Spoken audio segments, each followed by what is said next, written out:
This is Daily Blast Live. We're talking about what you're talking about. Real, honest, entertaining, live. DBL starts right now. 3, 2. Welcome to DBL. It's Tuesday, September 1st. It's official. Well, it's not officially fall, right? But it kind of, September kind of feels like it. I think we're there. We're like 2 seconds away from a pumpkin spice latte and like leg warmers. Oh, you speak about language. Leg warmers included. I'm Jeff, this is Tori. Brandon joins us from home. Brandon, how you feeling, buddy? I feel good until I woke up this morning and saw my Instagram stories flooded with pumpkin spice lattes. Oh, God. So it's officially that season, y'all. Is it not it's September. Is it not acceptable yet? No, one of our workers here, Kelly Schubert, is also obsessed with pumpkin spice latte. The day it came out, which was a couple weeks ago, she went, got in line, got it, said it's fall. So it's officially fall. With all that's going on in the world right now, and we'll get to some of those stories, you can't even have a pumpkin spice latte in peace without getting harassed online? Is that where we're at, Brandon? Is that what the world has come to? No, Jeff, it's still White Claw season. It's not pumpkin spice latte season yet. Touche. That might be the best thing I'd like to see on this show. So if you shut it off now, I don't blame you. All right, Mariah Carey is speaking out about the time when Ellen tried to persuade her into revealing her pregnancy by offering her champagne. So here's a look at that clip from 2008. People are saying that that you're pregnant. There's rumors. Don't discuss that. All right. Well, you don't have to. No, answer. that's okay. No, honestly, you don't have to answer me. Let's just toast with champagne. It's too early for me. Yeah. I only drink it after 3 p.m. Yeah.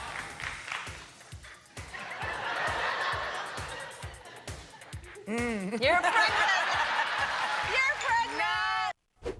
So Mariah told Vulture magazine that the moment was incredibly uncomfortable. The singer later miscarried and said she had a hard time grappling with the aftermath of that interview. Tori, being a woman, the only woman on this panel right now, how do you perceive that? Just cringeworthy, really, really cringeworthy. Especially, I'm 38, I don't have kids, and when people ask, it's not that it's rude to ask. The problem is that you don't know what's going through with the female or the male, right? There could be infertility. There could be decisions they don't want to, financial problems. It could be the male, sperm issues. So it's very touchy, and for Ellen to push, it's uncomfortable. Now, do I think Letterman might have done that or Leno or something like that? Yeah, I think that was probably a bad call. And in this climate, people know better. But I think it just speaks to a level of, she clearly said, like, I don't want to discuss it. And Ellen kept pushing it. It just speaks a little more to the volume of, was it an uncomfortable environment on that set? Yeah, I'm surprised they didn't iron this out beforehand, Brandon, with their publicists and things like that. I'm going to be perfectly honest with you, Brandon. I'm going to take the other one. I used to host and do a lot of interviews, and sometimes it's hard for people to open up or you want to get that juicy story. This is something that I might have done, and maybe looking back, I didn't. So before you get those fingers going, I didn't. But it's something that I might have done. Where do you stand on this, Brandon? No, I'm with you on that one, Jeff. I would have been the same way. Like, back when this happened, you look at that, and let's say a Jimmy Fallon or a Kimmel did it like you said, Tori, we would have looked at it as great TV. Look at them. They're drinking. They're having fun. But I went back and I found out that Mariah Carey had had a miscarriage before and after that interview. And now I realize the seriousness of that. And I had a friend once that was pregnant, and I went on my Instagram and I posted the picture, and I was like, everyone, I want to congratulate this friend. But that friend wrote me a text and asked me to take it down because that friend had had a miscarriage before and didn't want to, I guess, celebrate too early or have people celebrating her too early. So I agree with both of you on that, on it, and I'm, not trying to play the line, but I can see why Mariah Carey didn't want to out herself at that moment. Yeah. No, I'm with you. I'm on both sides, too. I think it's a great conversation. I think pregnancy is just very personal. It is. More women than you know right now have miscarried. I just want to normalize that because that's very, very true in a lot of families. And I'm glad you said that because I had no idea how common it was till you get a little bit older and start having friends that go through it or family members that go through it. When you're younger, you have no idea what that is. And people didn't say it, right? People are very private about that. Miscarriage, but as you get older, it's very sad, but it's something a lot of people are going going through. So thank you for pointing that out. Of course. All right, guys, fans are still feeling the impact of the unexpected death of Chadwick Boseman. And now more than 30,000 people have signed online petitions to memorialize him by replacing a Confederate monument in his hometown with one honoring Chadwick, of course. The two petitions call for the removal of the Anderson Confederate Memorial, currently located in the center of the town, but a South Carolina state law says it's illegal to remove or alter monuments dedicated to Confederate war effort. So my guess is the petition is trying to overthrow this law. Change the law, yeah. Brandon, where do you stand on this? Are you with, well, just where you stand. I want to put words in your mouth. Where do you stand on this? You know, obviously, I think it's growing up in Virginia. You know, the whole Charlottesville, Virginia, with the statue that that we have had there. I think it's stupid. I think that law is absolutely stupid. I think it's antiquated, and I think it's put there for a reason to let everyone know that, hey, we're still in power down here. This is how we still view people of color in the South down here. But here's why I think it would be a great idea to at least put it up next to it. Because if you're thinking of Anderson, South Carolina, you're thinking of a population of 31% black, and you see how revered that Chadwick Boseman is in the black community for taking on the roles that he took on and being able to portray the players and characters that he did. And if you're one of those people who are like, oh, well, this is all lives matter, this is all lives matter, but this cancer doesn't care about your color. Remember that. He was fighting that battle, and he was going to these children's hospitals trying to be a real-life superhero to these children as they're going through these battles. So I think it would be a great idea for Anderson, South Carolina, to have one of your own, someone from your own community, to be on a statue and have it right next to that Confederate statue until we find out a way to get that Confederate statue officially removed. Brandon, we're on the same page except with the pumpkin spice. But I agree with you. He deserves a statue for sure. That man is a hero, not only on screen, but off screen. And I think if they can't get that statue taken down, put one up right next to him. Where are you on this, Tori? Yeah, I think it's, as a Jewish woman, it'd be like walking in past a Hitler statue or a Nazi statue every day. It's very strange that Americans do this. In Berlin, they don't have the losers of the war lionized like this. It's just not like that. So I can't imagine being a person of color walking by that every day. So I think it's outdated. And even Nikki Haley, the governor, who is a Republican, said, I think it should be taken down as well. But say they don't get enough petitions or votes in the House. I don't even know how all this works, to be perfectly honest with you. How about just having a nice statue of Chadwick Boseman right next to that? Smart idea. It's like Black Lives Matter Plaza. Just put it right up there. I did want to get to a quote that Michael B. Jordan, Brandon, said about his brother and co-star. Brother, I say in quotes, but he really did think of him, Chadwick Boseman, as his brother. He said, "You cared about the kids, the community, our culture and humanity. You cared about me. You are my big brother, but I never fully got a chance to tell you or to truly give you flowers while you were here." So I just think what a lesson to give people metaphorical flowers while they're living, because you never want to regret not being able to say it. Absolutely. All right. We're going to stop on that because it was beautiful. But we do want to give a big DBL shout out to Niecy Nash, who is now a married woman. The actress surprised fans yesterday by coming out and announcing her marriage to singer Jessica Betts. Yes. She captioned her wedding photo on Instagram with Miss Carol Denise Betts using the hashtag #LoveWins. Niecy also posted a photo of the two with the hashtag plot twist. And Tori posted one that says, yes. How do you decide? This is going to be a dumb question. How do you decide who gets the last name? I think it's a joint decision. My best friends are married, and they did a hyphenation between two. So you kind of you can create your own. It's up to you. Case by case. Didn't exactly answer my question. Oh, no, I'm avoiding it completely. But I think it's case by case. What you can do is take both. You got to have the conversation. Yeah, right? It's definitely that would be a cool conversation to listen to about why I think you should have mine or vice versa. One of my friends, Brandon, took his wife's last name, and they raised the kids his religion. So he actually took her last name. Ooh. Yeah, real. My wife still, I think, goes by Lloyd on a lot of her stuff. I'm still Tori Shulman. Are you? Yeah. I'm still Slim Shady. I'm going to stand up. That was lame. Brandon. Poor Brandon. He's like, what's my mind? I don't know. There's like parts of, hey, let me talk. And I just sometimes just grab one, and it's the wrong one, Brandon. Hey, you gotta do what you gotta do, Jeff. Hey, with a real Slim Shady, please stand up. Hey, do it's only live TV. What are you gonna do? It's out there. Brandon, stick around, buddy. Coming up on DBL, we've got the scoop on a new Fresh Prince of Bel-Air reunion special. I wonder if we'll see the Carlton again. That's the real question. That's the real question. That's it. And our coworkers are doing their part to help stop the spread of COVID-19. The majority of them are still working from home. We love you guys. We'll be right back.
I pulled up to the house about 7 or 8 and I yelled to the cabbie, "Yo, home smack."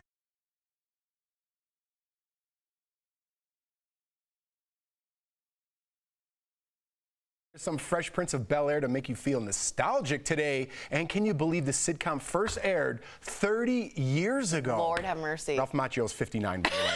To celebrate the cast of the show, they're getting together for an unscripted special where they will look back on the series and discuss it, all of it, this cultural impact of the show, and the reunion will air on HBO Max on September 10th.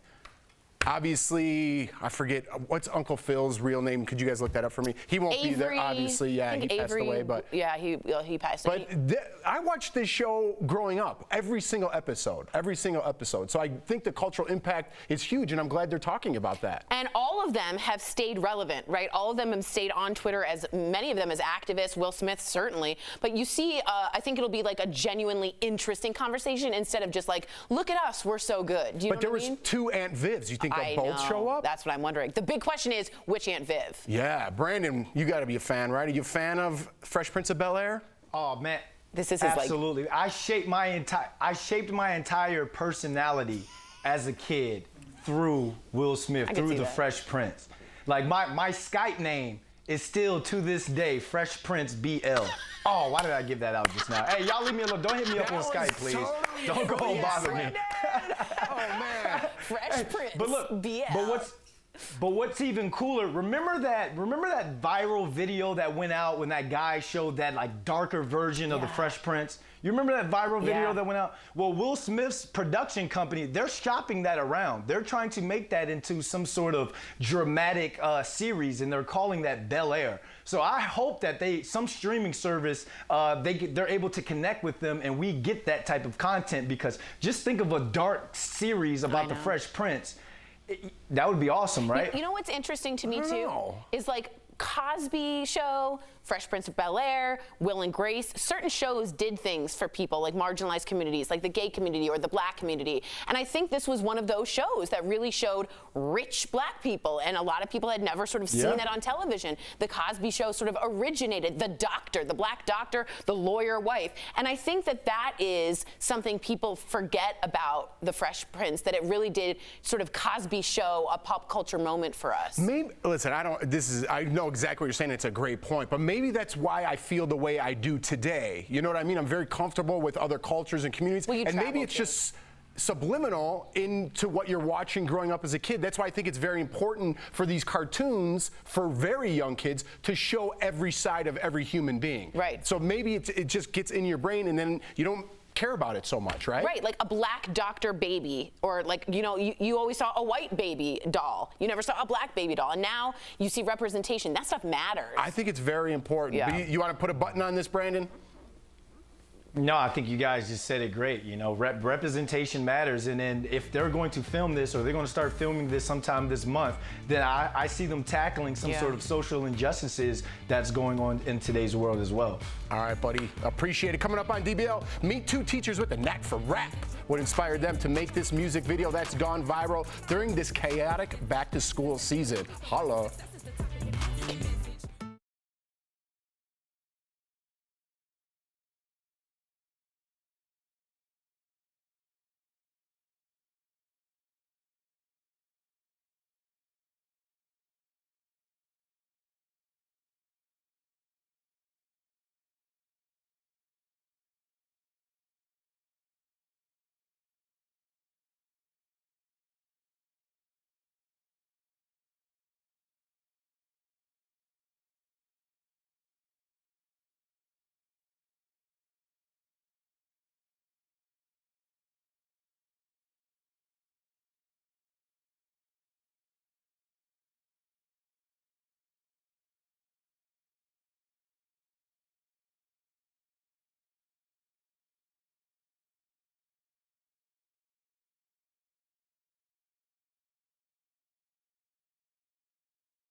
Welcome back to DBL. Two teachers from Georgia are going viral for their COVID-19 remake of Jack Harlow's song, What's Poppin'? Who doesn't like that song? Earlier, Lindsey Granger spoke with them in today's DBL Spotlight. What's poppin'?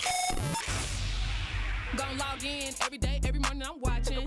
Yeah, we virtual and you know it's up, so we about to take it up a notch. Yeah, Miss Williams, been popping. 2020 new school year dropping. Miss Williams and Miss Evans, welcome to DBL. Where did this idea come from? Well, it actually came about 3 years ago. I did an end of the school year rap instead of a back to school rap. I wanted to kind of celebrate my first successful year of teaching.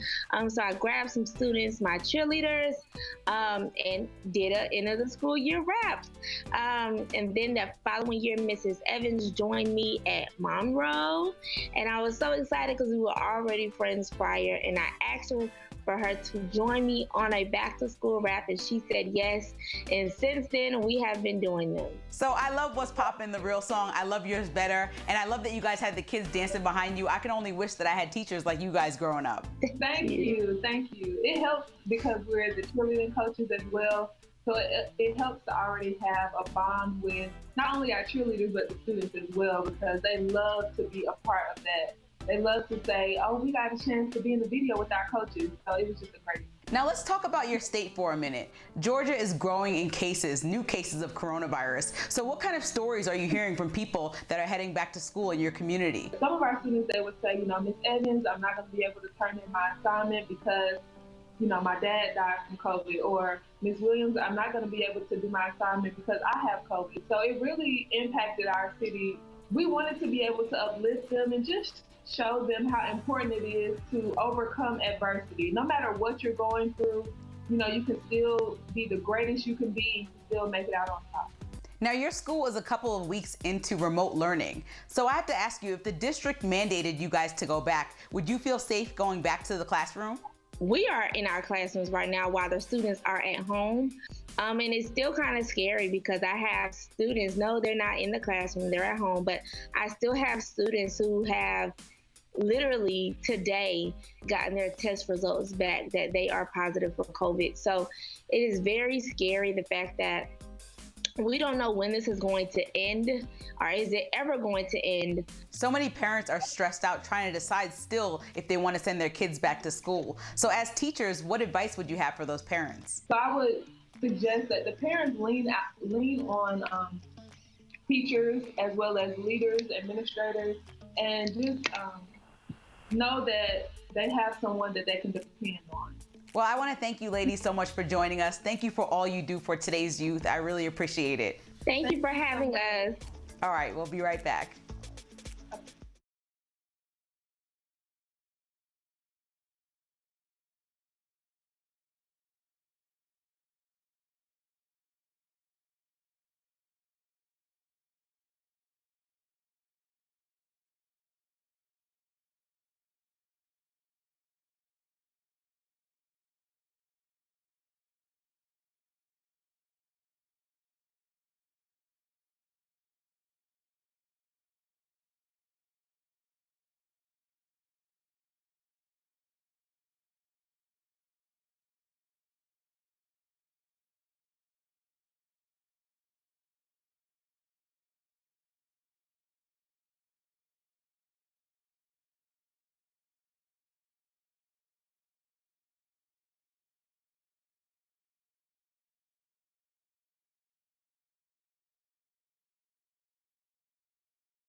Welcome back to DBL. Can you really cut a watermelon without a knife? I'm putting 2 known methods to the test. Here's this week's DBL Home Hack presented by American Home Shield. What's up, guys? Jeff here with another DBL Home Hack, and Labor Day is just around the corner, and what goes better on a hot summer day than a nice cold watermelon? Am I right? And picture this, you're at the barbecue, you're looking around, your wife forgot the knife. How could you forget a knife when you're going to a barbecue? So today, I'm gonna show you how to open a watermelon, hopefully with a quarter. Once the watermelon is open, I'm gonna show you how to cut that watermelon with some dental floss. Now, I don't know why my wife forgot a knife and brought dental floss, but I'm gonna show you anyway. So here we go.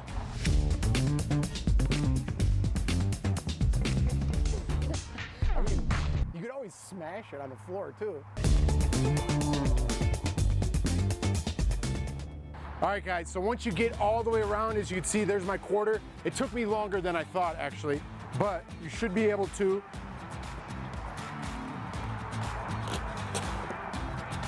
get that open, see? All right, guys, so the second hack involves some dental floss, and I sped things up here by just using my knife because I would have been here all day. That other hack took me over 8 minutes, but I got the watermelon open. So now, I've never done this before. Just some regular dental floss. And I'm supposed to say not to use mint because you'll get the mint flavor, but you know what? I think I like the mint flavor with my delicious watermelon. So I'm gonna get myself a little healthy piece there. And this is just as easy as it sounds, right? You're gonna wanna put this together tight and then just go around your watermelon. You guys ready? Oh, check this out. Dude, if this comes out, that's the best hack we've ever done. That is the best hack we've ever done. I love that hack. I don't know why I did that. When it comes to your home, American Home Shield warranty helps cover many things homeowners insurance leaves out. Call American Home Shield at 1-800-731-8598 to get a free quote today. That was legit excitement. That's when you get excited, you throw things. You don't know what's gonna happen. I have a joke for you. Okay. I almost secretly married a watermelon, but I can't elope. DBL is live new every day. We'll see you guys tomorrow, hopefully. Oh,